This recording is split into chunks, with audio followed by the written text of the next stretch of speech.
Hello students, welcome to the YouTube channel of Next IAS. I am Anil Tiwari and I am here back again with another session of daily news analysis.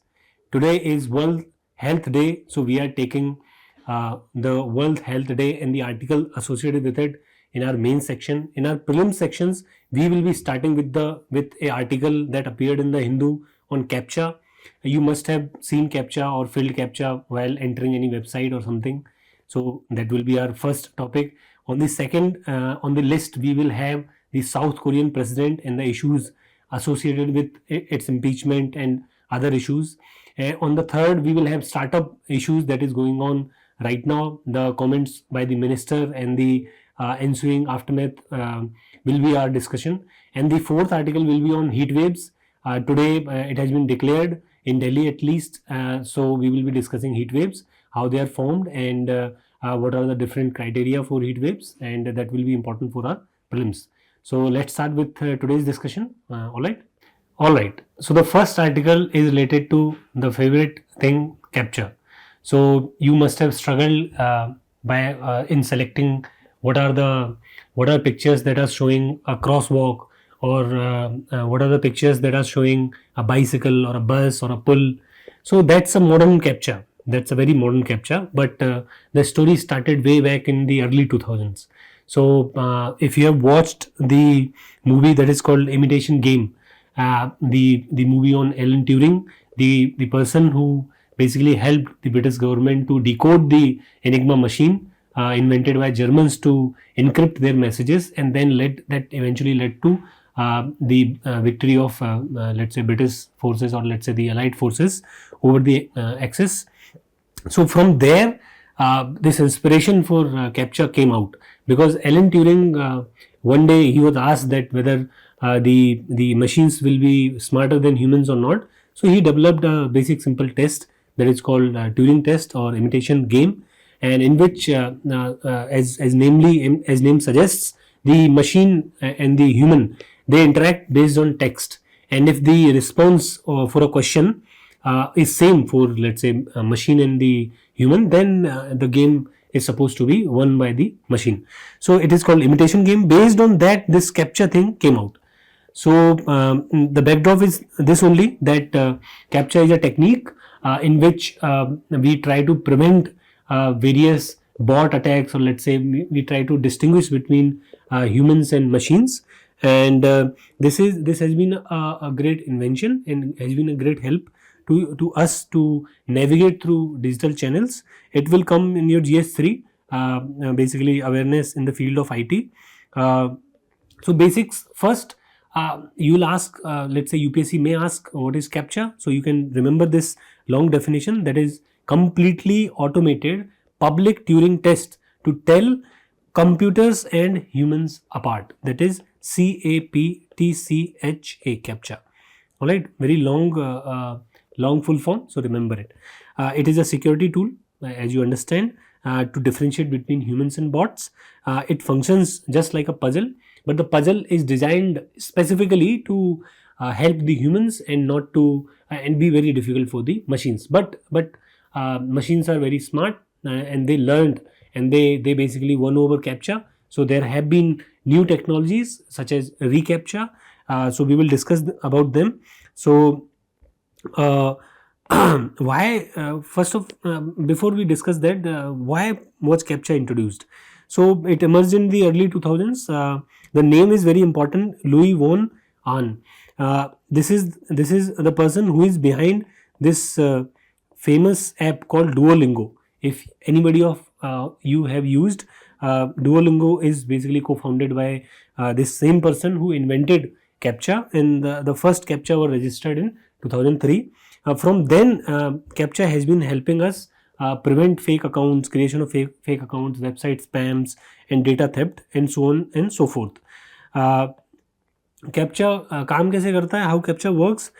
So imitation game, the same idea which I discussed, and the early CAPTCHAs were based out of distorted letters, just like this, and numbers and symbols like this.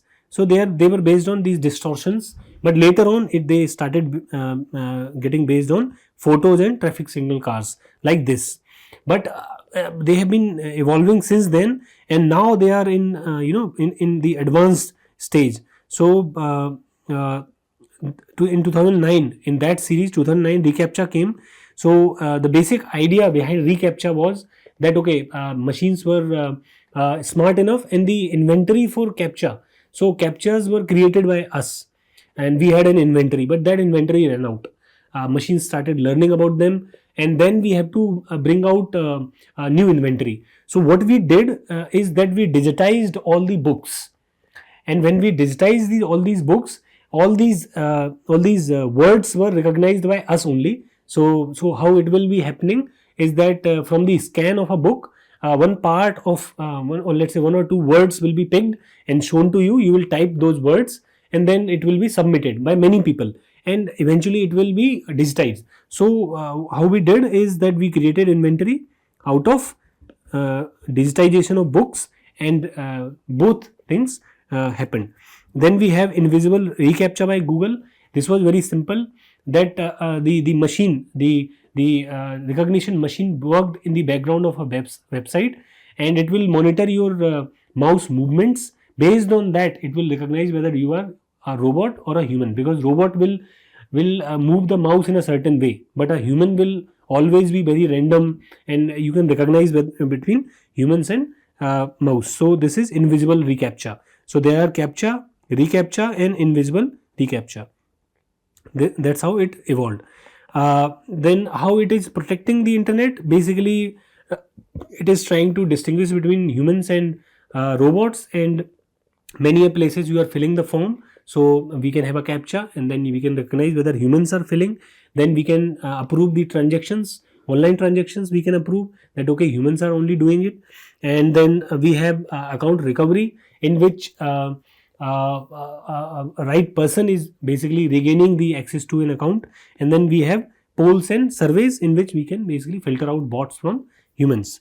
And overall, it is just like a digital gatekeeper which prevents the bots to attack. But there are certain issues like accessibility issues. People with hearing or let's say visual challenges, they will find it very difficult to recognize these CAPTCHAs. And also it is just a step in your usual digital activity. For example, if you're trying to log in, but you always have to fill in a CAPTCHA. If you have done anything on IRCTC website, you always have to fill a CAPTCHA before you log in. So it's a step, extra step.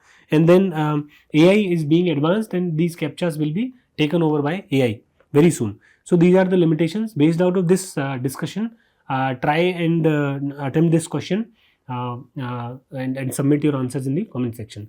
We will jump to the next article. Next article is relating to South Korean president and his impeachment. So impeachment took place, and then impeachment was approved by the Constitutional Court also. So it is very important that you know how president in South Korea is elected, what are the different powers with South Korean president, how it differs from Indian president, what is this Constitutional Court, how this process took place. Very important, because UPSC is very interested in comparative analysis of different polities. So this is the context. It will be important in your international relation and polity also. It will be important in polity also. So we will directly jump into the news and the differences between these two. So South Korea's Constitutional Court basically upheld the basic rights of people, that martial law was unconstitutional. So a little background: in December, this president, the present president, basically imposed a martial law which was upheld against the constitutional basic rights, and the National Assembly in South Korea impeached the president. But there it is required by the Constitutional Court to approve that impeachment, and that was approved also, and now he is impeached.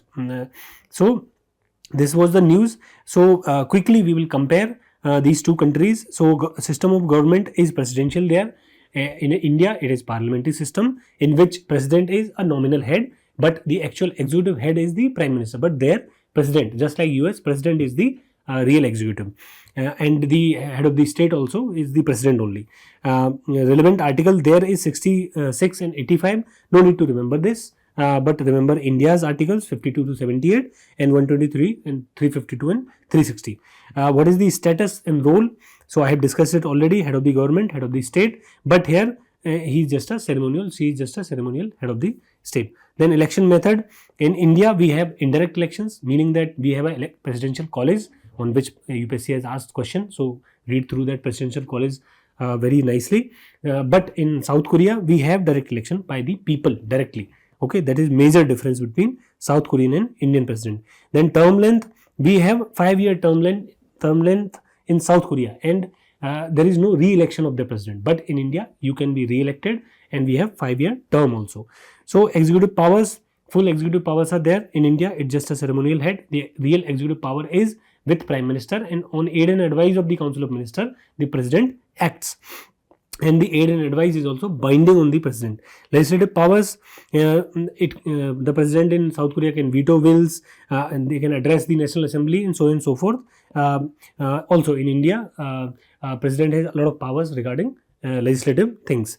You must have studied through Lakshmikant also. In case of emergency, martial law, state of emergency, they can be imposed. Article 352, 356, 360, we have different kinds of emergency in India.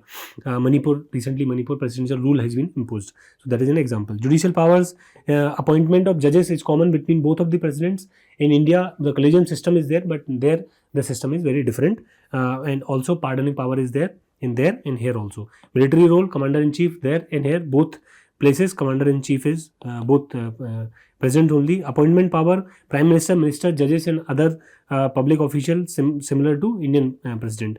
Ordinance power, yes, presidential ordinances can be issued. We also have Article 123 to issue ordinances. Impeachment by National Assembly, 2/3 basically majority is required. By Parliament special procedure, Article 61, we also require special majority. So this was the brief comparison between these two organizations. There can be a question, let's say based out of match the following: the president of US, president of India, president of South Korea, president of based out of, let's say, election, they might compare. Based out of, let's say, impeachment, they might have compared.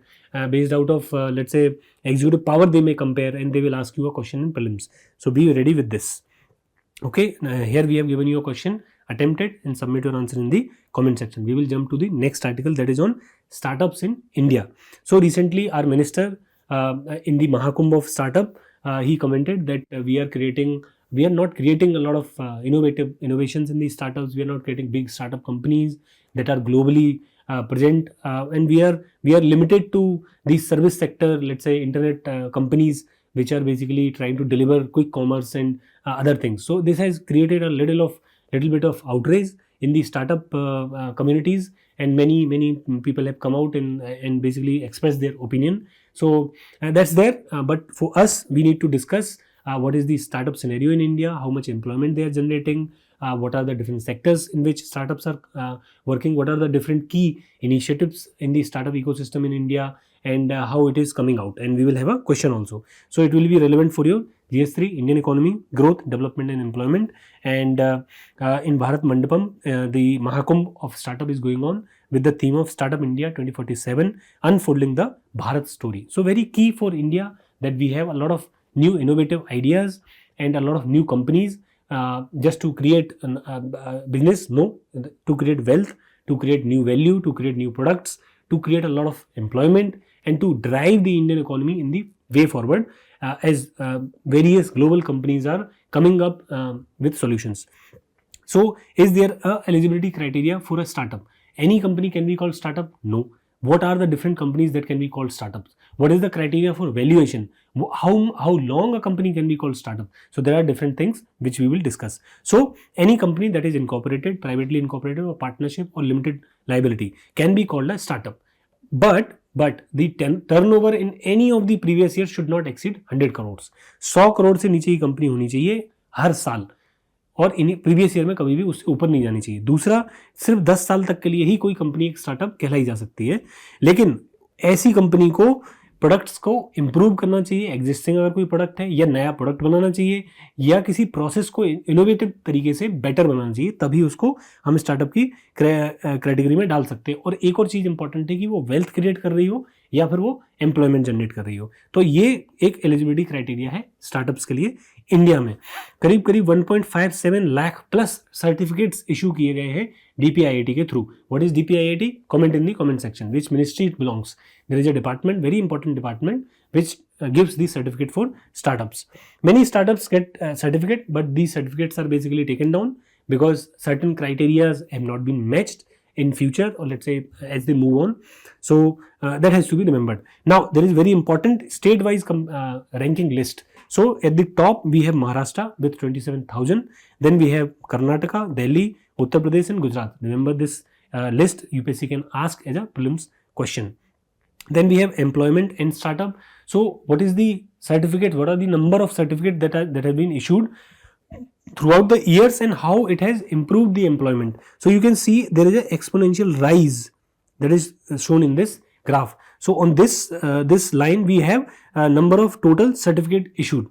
We have time, or let's say year on this line, and then we have employment generation. We can see that yes, as year passed on the horizontal line, as year passed, we have more startup that has been registered, and then we can see that there is a lot of increment in the employment generation. So this is a positive graph. So you can remember this graph for your value addition in the mains, that you can draw a graph showing this that okay, the number of startup grew, employment generation grew, and as soon as we moved in the years. Okay, you can make a simpler graph for your mains preparation. There is an overview that I want to give you on the Indian startup ecosystem. So based out of category and description, we will see certain things. So globally, where do we rank? So globally, we are the third largest ecosystem after US and China. So after US and China, we are the third largest. So this can act as an introduction for your question. Further, what is the number of startups? So here we have 110,000 DPIIT recognized startups as early as 2025. Earlier we saw a data of 1.5 plus. So registration is higher, but these many startups get cancelled. Their certificates is withdrawn because of certain criteria. Okay, so we have 110,000, more than 110,000 DPIIT recognized startups. Then unicorns, we have 118 plus unicorns in India. What are unicorns? Startups that are valued over $1 billion. These are very important because these are success stories.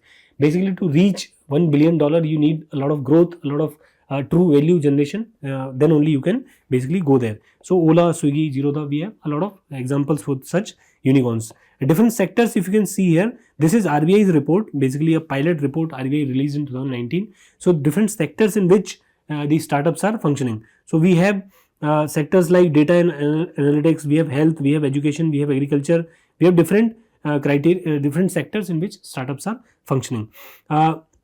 So digital penetration, we after UPI innovation, or let's say UPI introduction, we have 850 million internet users that are basically growing the fintech growth.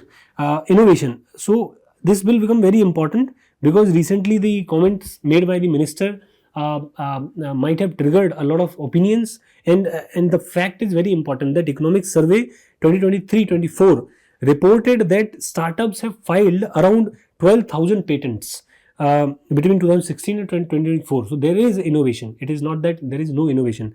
And specifically speaking, around 13,000 startups basically work over the technological progress in areas such as AI, robotics, Internet of Things. So we have around 13,000 startups working in IoT and AI sector.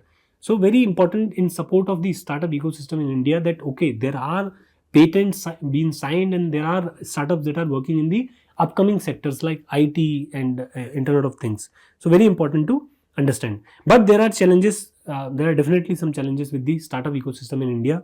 Most of these startups do fail in India because of various reasons. You can see this image also. In this image, we have basically different criteria for which startups are failing.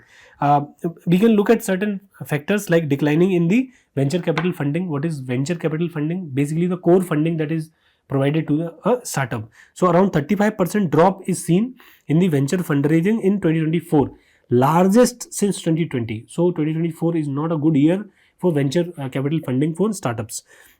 Also, very limited number of investors are basically investing in these startups, and they are over relying on these investors. So this is an issue. Then there is a big issue of talent and human resource. In startups, there are challenges regarding human resources, because many people are attracted towards startups because they see a lot of growth, but soon enough they realize and they run away towards different companies. And the tech sector, or let's say in the tech startup ecosystem, the attrition rate is very high, and there is a challenge in retaining the skilled talent, because they move very fast. Then we have regulatory hurdles. Red tapeism is there. Then we have different criteria for, let's say, ease of doing business. We can see that getting electricity connections, or let's say getting rental approvals, and then logistical challenges are there. There are so many regulatory hurdles when it comes to compliance. So many compliances are there. Then we have uncertainty regarding emerging sectors. For example, I'll give you an example. Recently, Indian government has lifted the tariff from the electric vehicle sector. Now imagine a startup in India that required a little bit of protection from the bigger companies like BYD from China. They will suffer. So the emerging sectors like EVs, they have bigger players like BYD or let's say Tesla. So growing a startup in India will become a challenge. Okay, so that is one there. Then we have sustainability issues, meaning that the failure rate is around 20%. Most of these startups do fail. And why do they fail? Mainly because of lack of innovations. Startups are run because of innovations, because they are not big companies. They run on day-to-day basis. So they have to innovate. For example, you think about a tech sector. Think about an edtech company. They run on innovation. They try to use AI. They try to create different technologies to run different things. But if they don't do innovation, they will not survive. So that's one thing. Then we have this focus on growth over profitability. So most startups that fail, they do not focus on profitability. They focus on churning large numbers of let's say large number of users quickly. So they burn a lot of cash, and then they run out of cash, and then they have to basically run away from the business. You know, a lot of examples in education sectors are there, which companies grew too large to sustain, and then they failed. Then we have low investment in R&D in India in general. So we only have 0.7% of the GDP invested in R&D as compared to global average of 1.8%. And we have basically very imitative business model is there. Basically imitative business model meaning that we are trying to imitate the foreign basically startups. We exactly copy paste in India and then try to replicate in India, but that will not work. Why? You can see the cultural difference, the choice based difference. You can see all these differences, and that leads to a lot of failure in the startup model. For example, I'll give you an example. In India, this specialty coffee thing was tried by many people. For example, we have Blue Tokai. Many brands are there. I'll not take any other names, but there are so many brands. But these brands try to basically sell specialty coffee in India, but that will not work in India, because in India people don't go out of their home and then buy coffee and then go to office. We have our coffee at home, then we go to office, then we may have a tea at the office. So the cultural part is not there. But if you try and start Blue Tokai in India, or let's say other specialty coffee in India, it will struggle. So that's one thing. So then we have weak industry academia collaboration. So basically startups are not given access to the latest studies and colleges, so that they can hire talent, or let's say they can use the labs and they can run the pilot there, but that is not there. Then we have global risks. I already discussed the EV thing. Now tariff war is going on. So now you can see how much uncertainty is there regarding global economic condition. What are the government schemes that are going on? Briefly we will look at it. We have Startup India. That is very important scheme, because this is an umbrella scheme which governs a lot of information regarding startups, a lot of clearances, a lot of things that are explained very simply on this website. If you go to Startup India website, and the program is very designed in a very nice manner, that it takes care of almost everything regarding startups. Then we have Digital India, the overarching mission which tries to basically change the whole ecosystem regarding digital marketing, digital literacy, e-governance, everything. Then we have Adult Innovation Mission, which is directed towards creating a lot of let's say scientific zeal, or let's say scientific temper among the masses, and it is working as a ground level labs to develop startup basically system in India. Then we have fund initiative like FFS, funds for startup. Then we have funds for startup. Then we have Startup India Seed Fund Scheme, सिडवी की है. सो ये सारी schemes चल रही हैं.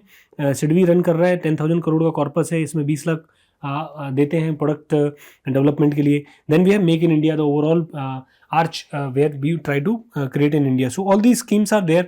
Then we have promotion of equity, or let's say equality in startup system, where we have Stand Up India. 9 years have been completed, so this will become important. So Stand Up India, in this we are SC, ST and women entrepreneurs are promoted by the government, and a lot of support is given. For example, loan is given, about 10 lakh to 1 crore loan is given. Then we have different sectors in which they can garner these loans, and around 85% of the project cost is covered by the loan only. And then we have working capital also, around 10 lakh working capital is also given through RuPay card. Then there are like margin money is also given. So there are a lot of things. Margin money is basically profitability के लिए किया जाता है. तो बहुत सारे initiative हैं जो स्टार्टअप इकोसिस्टम को इक्विटेबल और लेट्स से पार्टिसिपेटरी बनाना चाहते हैं. Such initiative is stand up India. And then we have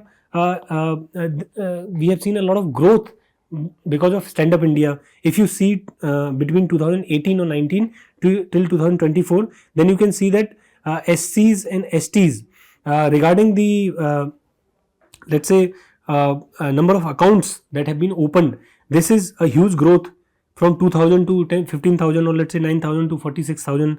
Then we can see women entrepreneurs account opening from around 55,000 to almost around 2 lakh. So this is a large growth. And then we can see sanction amount, it has grown significantly between SC, ST and women entrepreneurs. So you can simply say that the crux of these graphs is that between SC, ST and women entrepreneurs, the Stand Up India program has been successful because there has been an exponential growth in terms of number of accounts that have been registered or the funds that have been dispersed.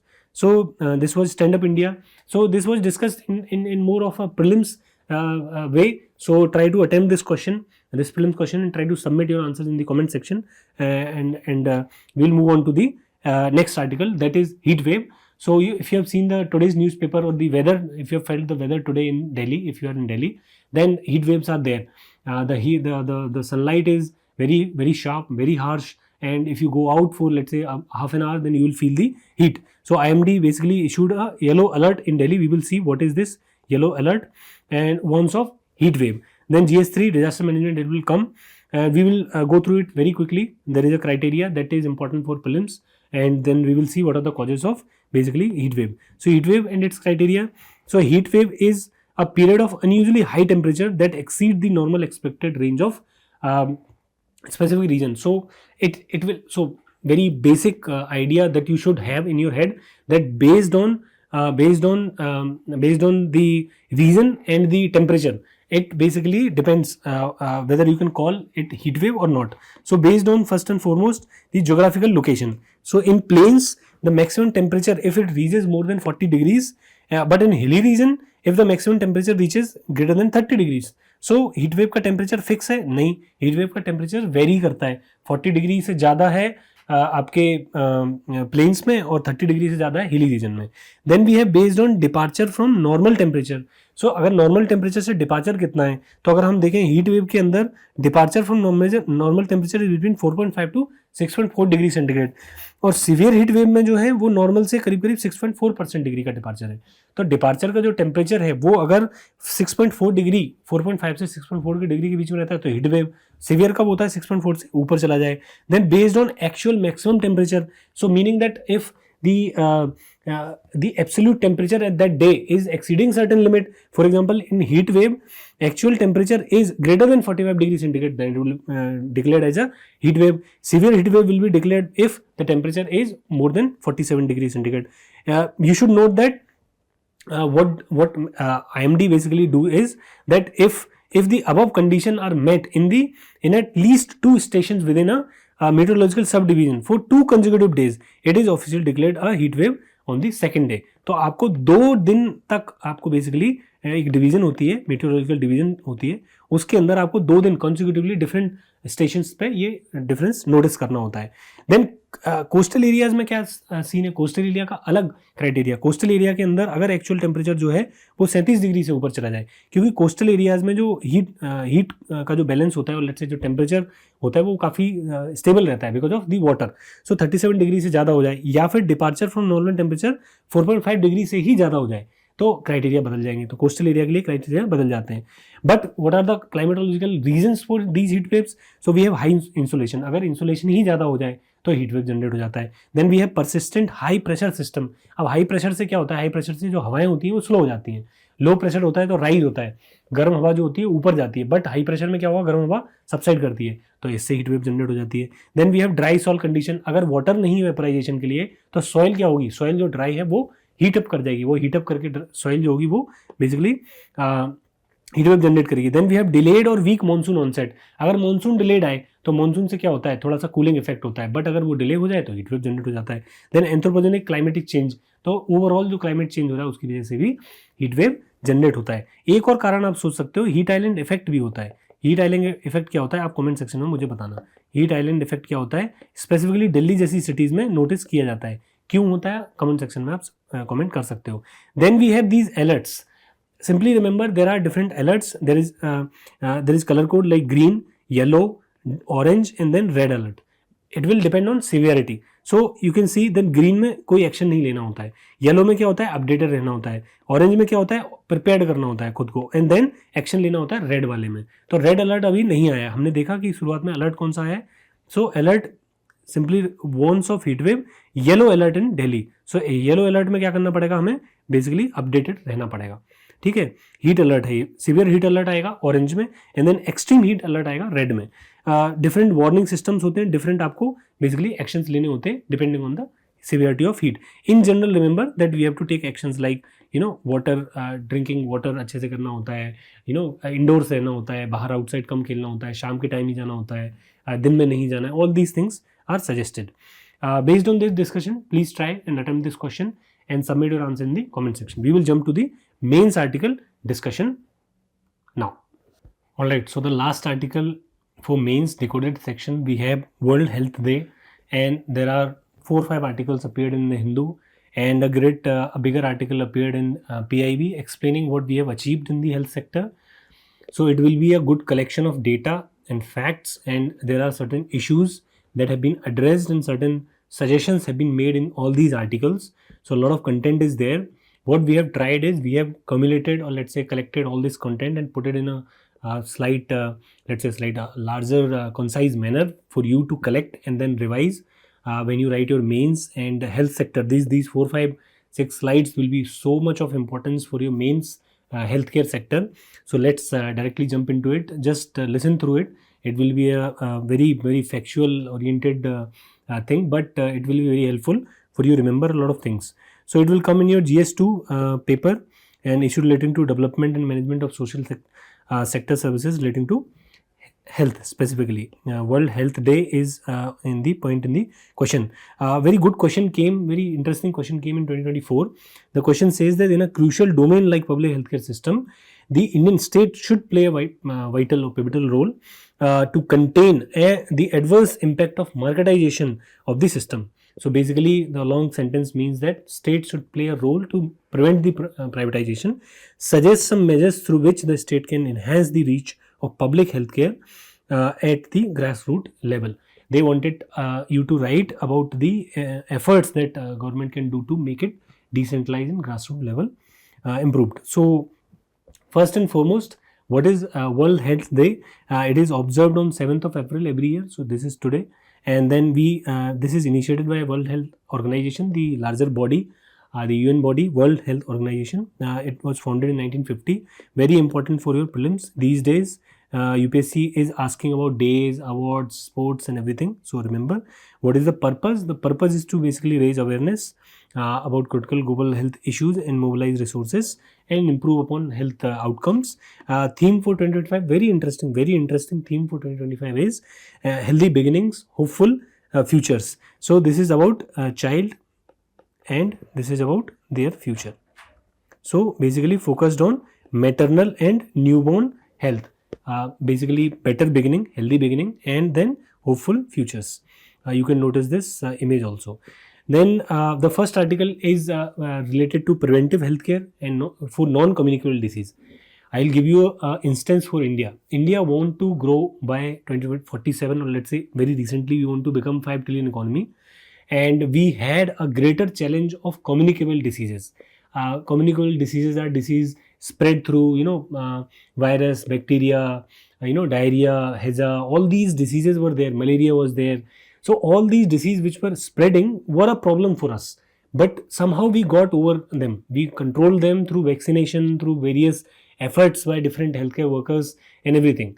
But now, because of a good, good rate of economic growth, we have gotten some prosperity, and then we have decided to have a sedentary lifestyle. So earlier we used to walk. Now we don't walk. We use bike and scooty and everything. So now we have a burden of non-communicable disease, diabetes, stroke, and hypertension. All these things are appearing, and a large population of young Indians are dying. You must have observed around you that many young people are dying because of heart attack and everything. So this is a major issue. So this writer of this article is saying that the burden of non-communicable disease, heart attack, stroke and TB has taken over the communicable disease, the malaria and everything. So ज़्यादा बीमार लोग अब heart attack और इन चीज़ों से हैं. दूसरा, कितने लेवल पे हैं? तो करीब 50 से 60 लाख यंग इंडियंस, 30 साल के ऊपर, 40 साल, 50 साल वाले यंग इंडियंस जो हैं वो मर जाते हैं हर साल because of non communicable disease. 50 से 60 लाख. 22% इंडियंस ऐसे हैं आज की डेट में 30 से ऊपर, 30 above 30, those who will die before 70 because of some heart problem. 22%. So we are around 120 crore. 20% कितना होता है 120 करोड़ का? बहुत बड़ा नंबर होता है जो सिर्फ नॉन कम्युनिकेबल डिसीज से मरेंगे. ठीक है. क्या अपना public health care system ready है इस चीज के लिए? No. So we have a larger problem at hand for us. What is the economic cost of this? The writer says that 5 to 10% of GDP loss because of loss of productivity, reduced workforce participation between 2012 and 2030 will happen. Harvard की study को coat करते हैं writer और कहते हैं कि करीब 5 to 10% GDP का लॉस होगा. बहुत बड़ा लॉस है ये. Then further they are suggesting, the writer is a healthcare professional, he is suggesting certain solutions. A larger umbrella of solution is preventive care. So the fact that most of these non-communicable disease, heart, stroke, TB, all these things are preventable, meaning आप उनको रोक सकते हो, पहले ही रोक सकते हो. तो अगर कोई चीज़ प्रिवेंटेबल है तो उसको रोका क्यों ना जाए. सो वो ये बोलते हैं कि अगर हम देखें तो 80% जो प्रीमेच्योर हार्ट एलिमेंट्स हैं, यानी जो पहले लोग यंग लोग मर जाते हैं, वो सब प्रिवेंटेबल हैं. 80% of them are preventable. Why? Because all these things are dependent on lifestyle, genetics, your sedentary method of living, your food habits, all these, if they can change, your sleep cycle, if they can change, then you can 80% of these diseases can be prevented. Then if you opt for exercise, diet, good diet, pollution control, regular health screening, if you opt for that, यानी आप हर 6 महीने में 1 साल में अपनी screening कराते रहते हो, हेल्थ चेकअप कराते रहते हो, तब आप इन चीज़ों को प्रिवेंट कर सकते हो. देन टेक्नोलॉजी का इस्तेमाल किया जा सकता है. लगभग 750 मिलियन स्मार्टफोन यूजर्स हैं हमारे यहाँ. If we try to disseminate information on their phones that okay, sleep on time, or if we can monitor them, then it can be a potential step that can be taken to prevent all these disease. Also we can use AI. We can use AI to basically generate these reports, or let's say read CT scan or X-ray reports to tell in a better manner. Further we can have but the writer is saying that okay, you can use these technologies, but these technologies should remain, first of all, humane. They should not become inhuman, and also they should be proactive, precise and accessible. So very good term for you to use for the technology in health, that they should be precise, proactive and accessible. Further they are saying that we have to change the mindset to preventive mindset rather than going for disease, let's say a cure from the medicine.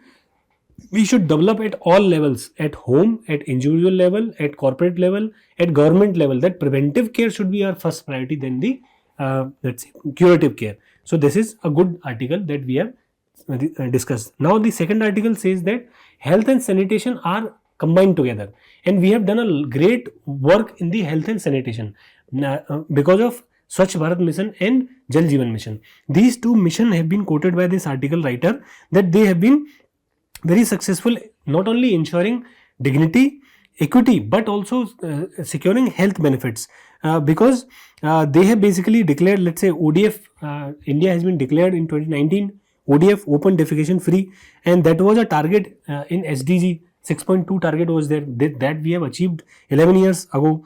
What are the other benefits that we have seen through Swachh Bharat Mission? We have seen prevention of communicable disease death. Around 3 lakh WHO report से 3 लाख बच्चे मरने से बचे हैं diarrhoea से, स्वच्छ Bharat mission की वजह से।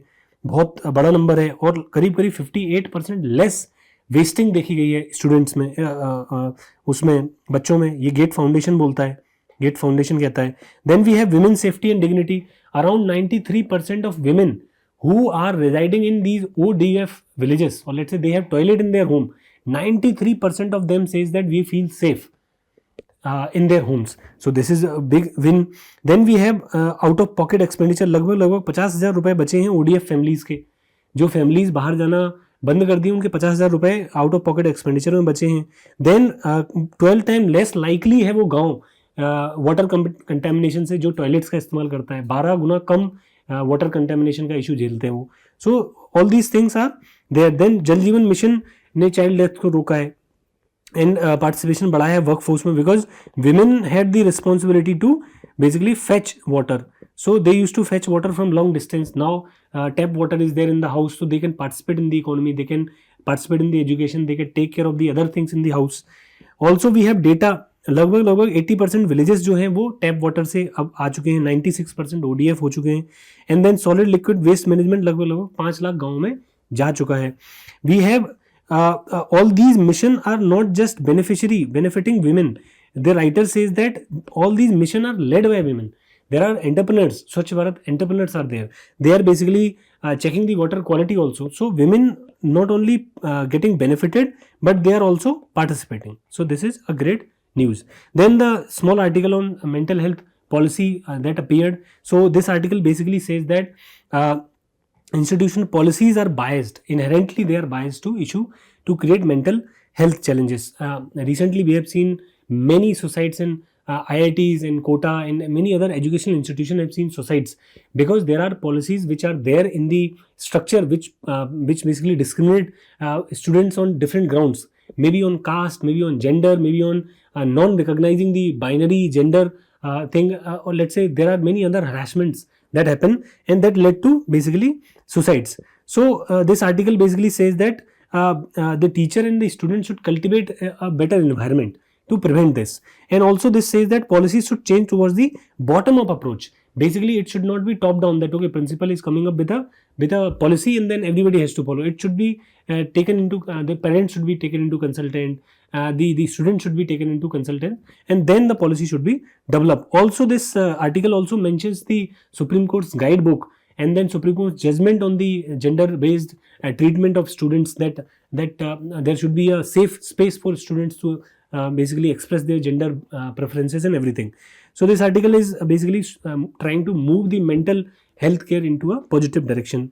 Then this is also saying that counseling centers should mobilize all kinds of resources, and then ethics should also be imbibed into the educational institution. Not just the grades. The article is saying that grades are important, but the grade should not be the only criteria. We should have ethics into it also. And then further, the next article is talking about different gaps and we need to bridge them.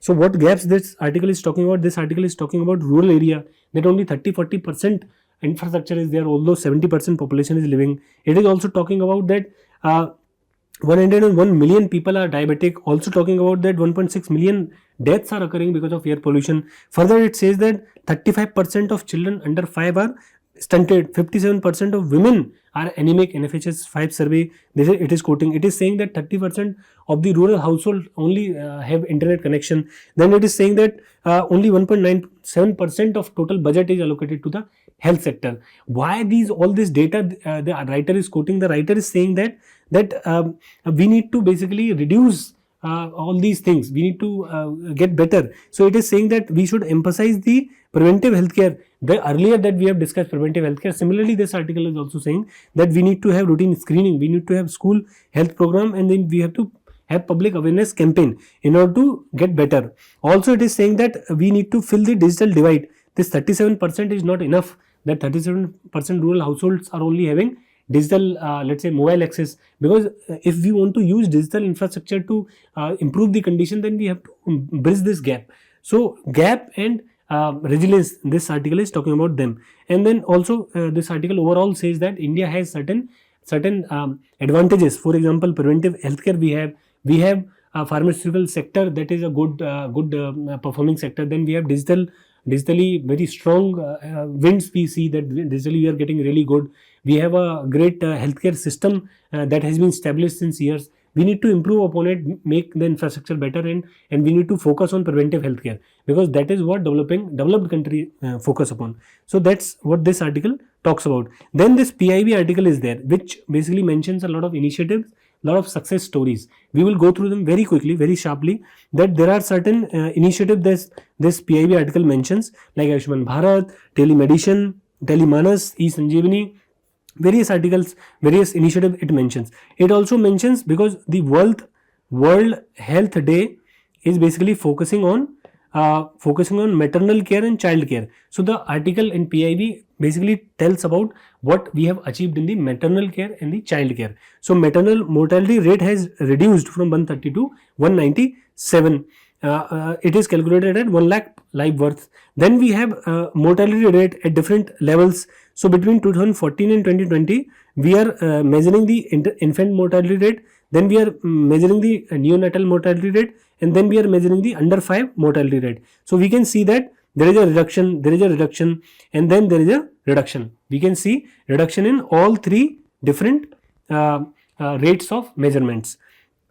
Then we can see that globally we have moved a lot. For example, double move we have made in the maternal mortality rate, and neonatal infant and under 5 we have made significant progress compared to the world. That is also a good point. Then we can see that we are targeting certain maternity for maternity health, we are targeting certain things. For example, we have maternal death surveillance and response team. This basically monitors that if somewhere a mother dies, then there should be a proper investigation, and then we can surveil, we can monitor them. Then we have antenatal anemia Mukt Bharat Abhiyan that is going on. We have RCH portal, which basically monitors all the registration and everything.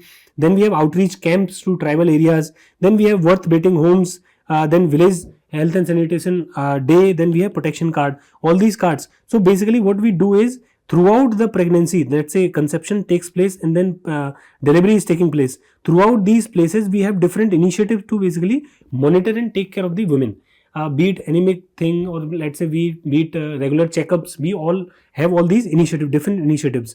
Other initiatives that this PIB article talks about is institutional deliveries. It says that 88% of deliveries also in tribal women are happening in the institution. That is really good.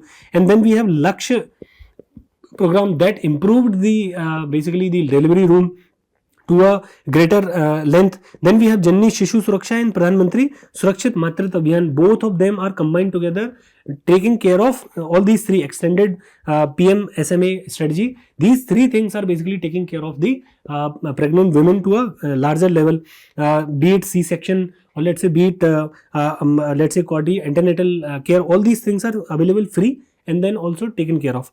Then we have Janni Suraksha Yojana. Question was there in the pre. So Janni Suraksha Yojana also has been very successful. Around 40 lakh women have been benefited because of this. Then Ayushman Arogya Mandirs, it is talking about that around 107 crore or let's say 94 crore diabetic screening and blood pressure screening has been taken place. It also mentioned UWIN platform, e-Sanjeevani platform. It mentioned Ayushman Bharat Digital Mission. All these things are basically benefiting us to curtail different disease. So what are the achievements? In malaria, if you see, we have 69% drop in cases between 2017 and 2023, 69% in malaria, and trachoma has been eliminated as a public health problem. The article says that measles and rubella 50 districts are measles free and 26 rubella free as of March 2024. We have tuberculosis. This we have discussed at length. Around 237, 195 per lakh cases are there, from 237 lakh per lakh. That is a great achievement. Then we have death that has been reduced from 28 lakh to 22 lakh. Then we have 83% drop in the missing cases, and around 2.5 lakh Nikshay Mitras are there, that are volunteers that are basically helping the other TB patients. Kala Azar has been reduced, all endemic blocks below the target level. Then we have Ayushman Bharat Yojana, that is ensuring affordable healthcare for all. PM Jan Arogya Yojana, around 55 crore beneficiaries are there. Then we have Tele Manas, that is basically mental health care. In conclusion, with these articles, all these 5-6 articles from the Hindu and one article from the PIV, we can conclude that Indian healthcare is basically getting ready towards universal healthcare and healthier future for all, and all the SDG targets are under purview, and that has to be our conclusion. Let's say in coming years, that health should be technically driven, inclusive, affordable, available to all. It should be of quality. All these things are very much important. I try and attempt this question based out of this discussion. This is for today, and we'll meet again tomorrow. Thanks for tuning in. Goodbye.